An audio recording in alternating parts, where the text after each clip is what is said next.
Салем, достар! Қош келдіңіздер!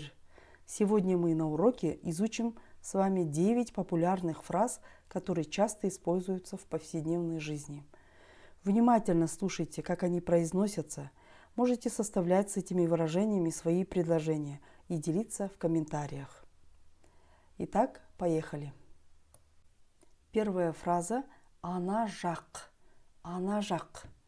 На казахском языке буквально переводится как «та сторона».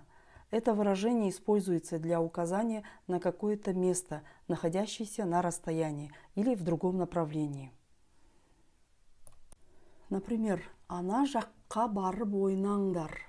«Ана жақ» – «та сторона». «Ана жаққа» – «туда». «Қа» – окончание направления. «Ана жаққа» – «туда». «Барып ойна» – «иди играйся». «Барып ойнаңдар» – «идите играйтесь», «идите играйте». «Ана жаққа барып ойнаңдар». «Ана жаққа барып ойнаңдар» – «идите туда играйте». «Ана жақта кім бар?» «Ана жақ» – «та сторона».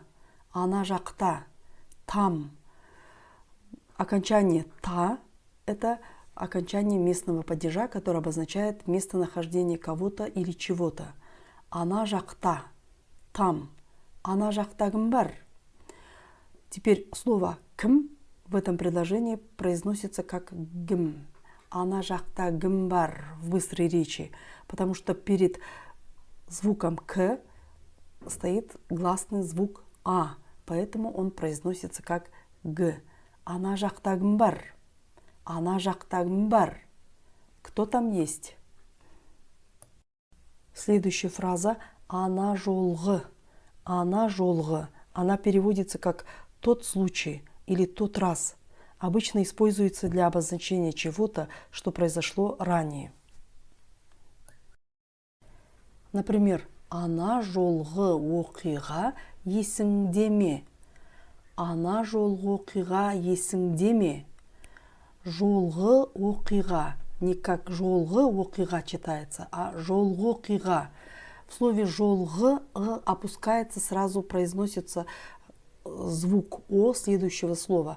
«Жолғы оқиға». «Ана жолғы оқиға есіңде ме?» Помнишь тот случай? «Ана жолғы әңгіме өте қызық болды». «Ана жолғы әңгіме». В слове «жолғы» опускается, сразу произносится следующий звук «ә». «Жолғы әңгіме». «Жолғы әңгіме». Дальше. Слово «өте» не произносится как «өте», а произносится как «өтө». «Өтө». Если в первом слоге слова присутствует гласное «ө», то последующие буквы «е» в слове произносятся как «ө». «Өтө». Не «өте», а «өтө». «Өтө». Следующее слово «қызық». В этом предложении он произносится как «ғызық». «Өтө қызық». «Өтө қызық», потому что звук «к» следует после гласного звука. «Өтө қызық». Следующее слово «болды». Здесь он произносится как «полды». «Өтө қызық болды», потому что если буква «б» следует после глухой согласной, то «б» произносится как «п». «Өте қызық болды». «Өте қызық болды». «Ана жолғы әңгіме өте қызық болды». «Ана жолғы әңгіме өте қызық болды». Разговор в тот раз был очень интересным. Еще один пример. «Ана жолғы кездесуіміз жақсы өтті». В слове «кездесуіміз» в этом предложении произносится как «кездесуіміз». «Ана жолғы кездесуіміз». Почему? Потому что звук «к» следует после гласного звука. «Жолғы кездесуіміз». «Жолғы кездесуіміз». В слове «кездесуіміз» корень слова «кездесу» переводится как «встреча», «встретиться». «Эміз» – это притяжательное окончание первого лица, то есть «наша встреча». «Кездесуіміз». «Жақсы өтті». «Жақсы өтті». В слове «жақсы» опускается, сразу произносится следующий звук «ө». «Жақсы өтті». «Жақсы өтті». Глагол «өтті», корень глагола слова «өт» – «ты проходи», а «т» это суффикс прошедшего времени, то есть прошло. Жақсы өтті. Ана жолғы кездесуіміз жақсы өтті. Ана жолғы кездесуіміз жақсы өтті. Та встреча прошла хорошо. Следующее слово анағұрлым. Анағұрлым. На казахском языке переводится как намного, гораздо или значительно. Оно используется для усиления степени сравнения и чаще всего применяется в сравнительных конструкциях. Например, бұл әдіс анағұрлым тиімді. Бұл әдіс анағұрлым, ғұрлым, тиімді. Не тиімді, ти, а т, твердо, тиімді, тиімді. Бұл әдіс анағұрлым тиімді. Этот метод гораздо эффективнее. Ол анағұрлым жылдам жүрді. Ол анағұрлым жылдам жүрді. Он шел значительно быстрее. Следующее слово анау. Анау. На казахском языке используется как указательное местоимение и переводится как вон тот, вон та или вон то, указывая на что-то, находящееся на расстоянии от говорящего. Например, анау кітап менікі. Анау кітап менікі. Анау кітап менікі. Вон та книга моя. Анау адамды танисың ба? Анау адамды танисың ба? Адамды, корень слова адам, означает человек. Д – окончание винительного падежа, который указывает на объект. Кого? Человека. Кого? Адамды. Следующее. Танисың ба? Глагол, корень глагола таны. Ты узнавай, ты знай, узнавай кого-то. Таны. Сын – личное окончание. Танисың ба? Ты узнаешь? Танисың ба? Ты узнаешь? Анау адамды танисың ба? Анау адамды танисың ба? Ты знаешь вон того человека? Анау үй өте әдемі. Анау үй өте әдемі. В слове өте «ө» опускается, сразу произносится звук «ә». Өте әдемі. Өте әдемі. Анау үй өте әдемі. Анау үй өте әдемі. Вон тот дом очень красивый. Следующая фраза «анау мынау». «Анау мынау». На казахском языке используется для нечеткого или обобщенного упоминания различных предметов или дел. Она переводится как «то да это», «то да сё» или «всякое». Обычно эта фраза употребляется, когда человек говорит о чем-то неопределенном или хочет избежать конкретики. Следующий пример. Анау мынауды сатып алдым. Анау мынауды сатып алдым. В слове «сатып» «п» произносится как «б».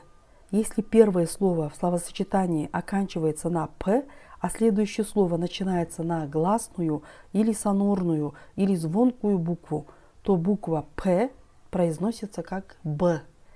Не «сатып алдым», а «сатып алдым». Сатып алдым. Анау мынауды сатып алдым. Анау мынауды сатып алдым. Купил то да это. Разные вещи. Слово «анда». Анда. Анда на казахском языке переводится как «там» или «вон там» и используется для указания на какое-то место, удаленное от говорящего. Оно помогает указывать на направление или место, где что-то находится, происходит или куда-то нужно идти. Например, «анда бардық». «Анда бардық». Мы туда ходили. «Анда не бар». «Анда не бар». «Анда не бар». Что там?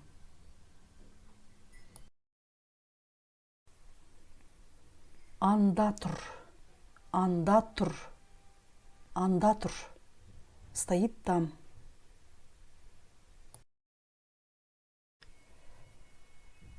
Выражение анда-мунда. Анда-мунда на казахском языке означает туда-сюда или в разных сторонах.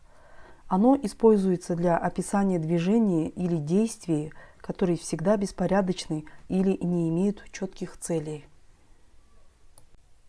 Ана кісі анда-мында жүріп, бір шешімге келе алмады. Ана кісі анда-мында жүріп, бір шешімге келе алмады.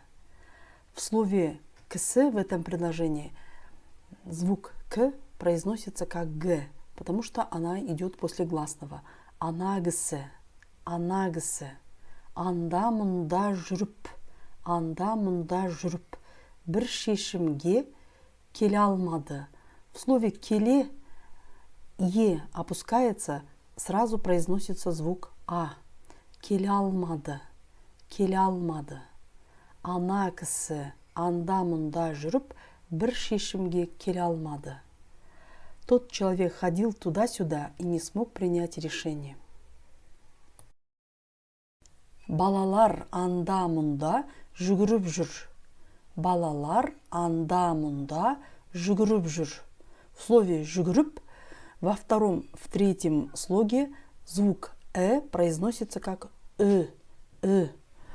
Если в первом слоге слова присутствует гласный звук «ы», то последующие буквы «э» тоже произносятся как «ы». Жүгіріп, жүгіріп. А буква «п» в слове «жүгіріп» «п» произносится как «б». Если первое слово в словосочетании оканчивается на «п», а следующее слово начинается на гласную или сонорную или звонкую букву, то буква «п» произносится как «б». Жүгіріп, жүгіріп жүр, жүгіріп жүр. Балалар анда-мында жүгіріп жүр. Балалар анда-мында жүгіріп жүр. Дети бегут туда-сюда или дети бегают туда-сюда. Анда-санда, анда-санда. Это выражение на казахском языке означает иногда, время от времени. Оно используется для описания действий или событий, которые происходят нерегулярно и с перерывами. Анам анда-санда ауылға барып тұрады. Анам анда-санда ауылға барып тұрады. Моя мама иногда ездит в деревню. Выражение «ар жағында». Ар жағында на казахском языке переводится как «по ту сторону» или «за чем-то». Это выражение употребляется, когда нужно указать, что что-то находится за каким-либо объектом или границей, как в пространственном, так и в абстрактном смысле. Например, үйдің ар жағында, үйдің ар жағында бақ бар. Үйдің ар жағында бақ бар. В слове «бар» буква «б» произносится как «п». Если буква «б» следует после глухой согласной, то буква «б» произносится как «п». Бақ бар. Не бақ бар, а бақ бар. Бақ бар. Үйдің ар жағында бақ бар. Үйдің ар жағында бақ бар. За домом есть сад. Өзеннің ар жағында ауыл бар. Өзеннің ар жағында ауыл бар. Өзеннің ар жағында ауыл бар. За озером есть аул. Достар, если видео вам понравилось, поставьте, пожалуйста, лайки и не забудьте подписаться на мой канал. Рахмет, сау болыңыздар.